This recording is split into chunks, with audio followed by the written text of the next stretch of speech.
Ever since ChatGPT just exploded onto the scene, universities have been kind of reeling, right? They're stuck grappling with this massive question. Is this a cheating crisis that could tear down the very idea of education?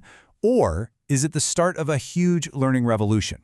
So let's get into it, because what started as total panic is now forcing this really fascinating reinvention of what it even means to learn. And to get a sense of just how disruptive this has been, just look at this number. Almost half. A recent study found that nearly 47% of all university students are already using large language models for their schoolwork. We're not talking about some niche thing happening in the computer science department. This is a full-blown, campus-wide phenomenon. And naturally, that number led to this immediate, almost existential question. I mean, with AI that can write entire essays, solve complex problems, and even whip up code, a lot of academics were worried that this was it, the final nail in the coffin for academic integrity. The initial reaction was, well, a wave of pure anxiety. So first, let's take a closer look at what that initial disruption really looked like. What were students actually using AI for that set off all of those alarm bells? And this breakdown, this shows you exactly why there was so much panic. This was not just about getting a little help with homework. A staggering 39% of students admitted they were using AI for exams and quizzes. Another 7% for entire assignments. AI was being used in these really high-stakes, graded situations, and that pretty much forced universities into crisis mode. So the first move from universities? It was to treat AI as a direct threat to this core, almost sacred academic value, originality. The immediate instinct was just to try and police the problem away. And this quote just perfectly illustrates the hardline stance so many institutions took right out of the gate. It's from a real university's policy, and it frames the issue in pure black and white. You use AI, it's academic misconduct. End of story.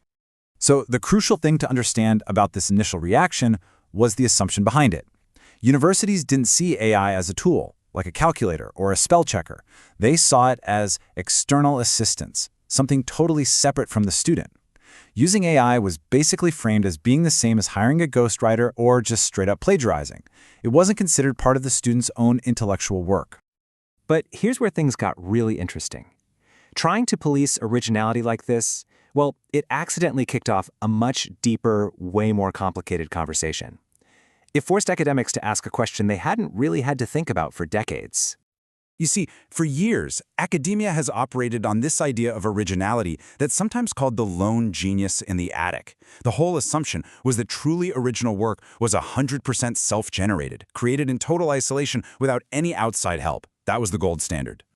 And then AI comes along and just shatters that entire model. Think about it. When a student uses AI to brainstorm, then they write a draft, then they use AI again to polish it, where does their work stop and the AI's begin?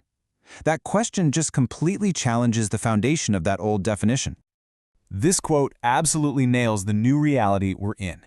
AI is becoming so woven into how we think and how we write that trying to draw a clean line between the two, it's becoming basically impossible. The old boundaries are just dissolving before our eyes. So, faced with this new reality, universities started to realize that simple bans were never going to work. They had to get smarter. They started developing a new, more sophisticated playbook, one that actually adapts to the age of AI instead of just fighting it. A huge part of this new playbook is a big shift in how students are assessed. You can see here, the focus is moving away from the final product, like that take-home essay that's so easy for an AI to write, and toward the learning process itself. So, instead of a paper, maybe you have an oral defense of a project. You can't fake that with an AI. This new way is all about testing critical thinking, not just memorization. And at the same time, educators are getting way smarter. Researchers are now identifying the telltale signs of AI writing. Things like a really formulaic chatbot structure, or the use of those overly polished but kind of empty phrases like rich tapestry or delve into. Instructors are learning to spot the fingerprints of the machine. So this brings us to the student's perspective. Is AI really just a high-tech cheat sheet, or can it be something more? Something more like a genuine co-pilot for learning?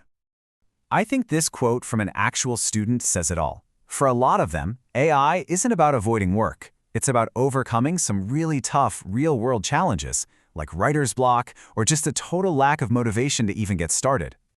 And research shows exactly how students are using AI as a constructive partner. They're using it to brainstorm topics, to summarize really dense articles so they can just get the main points, to polish their grammar, which is huge for non-native speakers, and like we just saw, to just break through that dreaded writer's block. These are all learning activities, not just cheating shortcuts.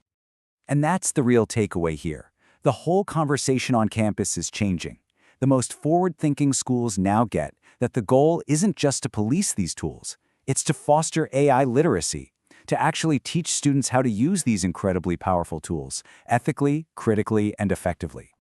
And all of this brings us to the future, because let's be honest, this isn't some temporary disruption. It's a permanent change to the entire landscape of knowledge and, frankly, of work itself.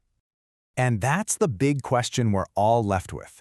If collaborating with AI is going to be a basic standard skill in the professional world, what does that mean for higher education? What are the truly essential human skills, critical thinking, creativity, ethical judgment, that a university degree absolutely has to guarantee in this new world? That's the challenge, but it's also the incredible opportunity that lies ahead.